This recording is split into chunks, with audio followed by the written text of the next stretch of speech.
आजची पत्रकार परिषद ही माझ्या आयुष्यातला आणि माझ्या जो सोबतचे सहकारी आहेत या सगळ्यांच्या आयुष्यातला एक टर्निंग पॉइंट आहे। मधल्या काळामध्ये गेले 2 महिने बऱ्याच चर्चा, बऱ्याच अफवा किंवा आमच्याबद्दलच्या सकारात्मक नकारात्मक गोष्टींवर लोकांनी चर्चेचा आनंद घेतला।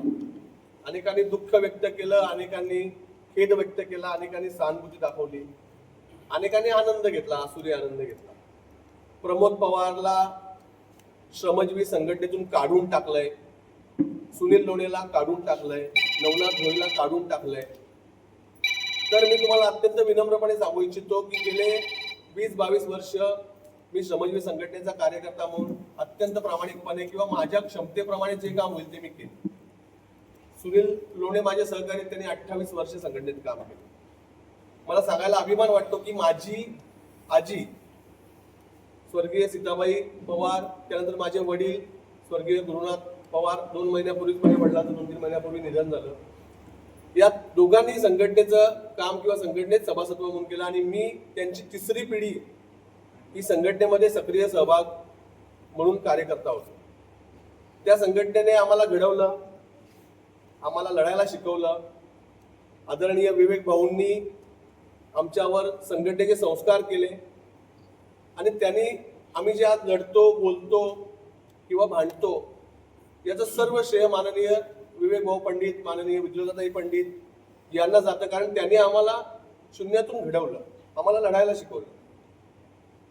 पण तरीही आम्हाला हा निर्णय घ्यावा का लागला, तर पहिल्यांदा मी लोकांनी जी अफवा काही पसरवली, काही ठराविक लोकांनी, त्यांना मी सांगू इच्छितो की माझ्याकडे माझा राजीनामा आहे, ज्याचं रिसिव्ड कॉपी आहे, मी पत्रकारांना ती कॉपी देतोय।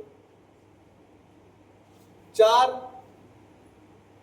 नोव्हेंबरला मी उसगावला माझा राजीनामा सुपूर्द केला। सुनील लोणे यांनी त्यांचा राजीनामा सुपूर्द केला, नवनाथ भोईंनी राजीनामा केला। ते नवनाथ भोईला सध्या पदावर नव्हता। सुनील लोणेंनी स्वतः आपलं अंबाडीच्या आंदोलनापूर्वी पद त्यागलं होतं। आम्ही संघटनेच्या विरोधात बंड नव्हतं केलेलं, आम्ही लोकांच्या प्रश्नावर उभे राहिलेलो, उतरलेलो, संघटनेला विरोध नव्हता केला। ज्या प्रश्नावर संघटना लढते त्याच प्रश्नावर आम्ही आंदोलन केलं होतं, त्यामुळे वेगळा विरोध करायचा प्रश्न येत नाही। मान्य भाऊंचा आदर आम्हाला कालही होता, आजही आणि उद्याही राहील। या आंदोलनाची परवानगी मी माननीय भाऊंकडून घेतली नव्हती, यासाठी मी पत्रकार परिषदेमध्ये दिलगिरी व्यक्त देखील केली, मी बघितली असेल। त्यामुळे काही चुकीचं आम्ही केलं किंवा काही आमच्याकडनं चुकीचं झालं किंवा आमचा उद्देश वाईट होता असं कधीच नव्हतं आणि ते कधीच सिद्ध झालं नाही। फक्त मी एवढंच सांगेन तुम्हाला की मी राजीनामा दिलेला आहे। कुठलीही हकालपट्टीची काढण्याची पोस्ट तुमच्या तरी बघण्यात आली नसेल किंवा माझ्या तरी बघण्यात आली नाही। मी राजीनामा दिल्यानंतर राजीनामा दिला आणि विनम्रपूर्व संघटनेच्या सगळ्या ग्रुपमधनं मी बाहेर पडलो आणि 22 वर्षाचा प्रवास संपवला। मी पुन्हा एकदा उल्लेख करेन की आम्हाला ज्यांनी घडवलं त्या माननीय भाऊंचा आम्हाला कालही आदर होता, आजही आणि उद्याही राहील। आम्हाला ज्या वेदना झाल्यात, 22 वर्षाचा संघटनेचा प्रवास सोडताना, बाहेर पडताना आम्ही काय वेदना भोगल्या किंवा काय त्रास आम्हाला झाला ते आमच्यावर माहिती। सोपं नसतं इतकं। मला जेव्हापासून समज आली, जेव्हापासून मला कळायला लागलं, तेव्हापासून मी संघटनेशिवाय दुसरा विचारच केला नाही।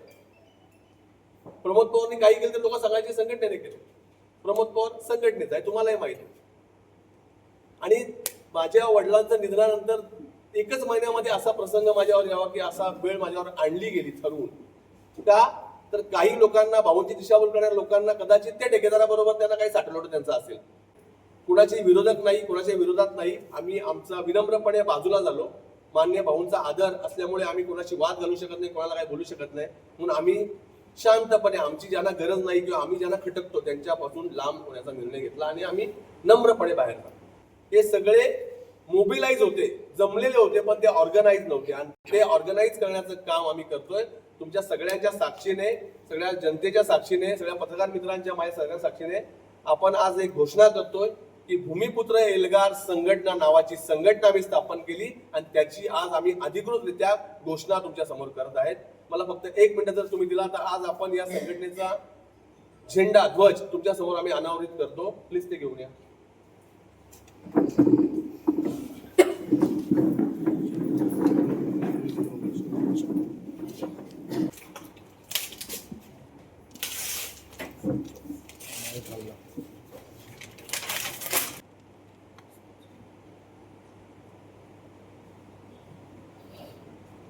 फोटो मार।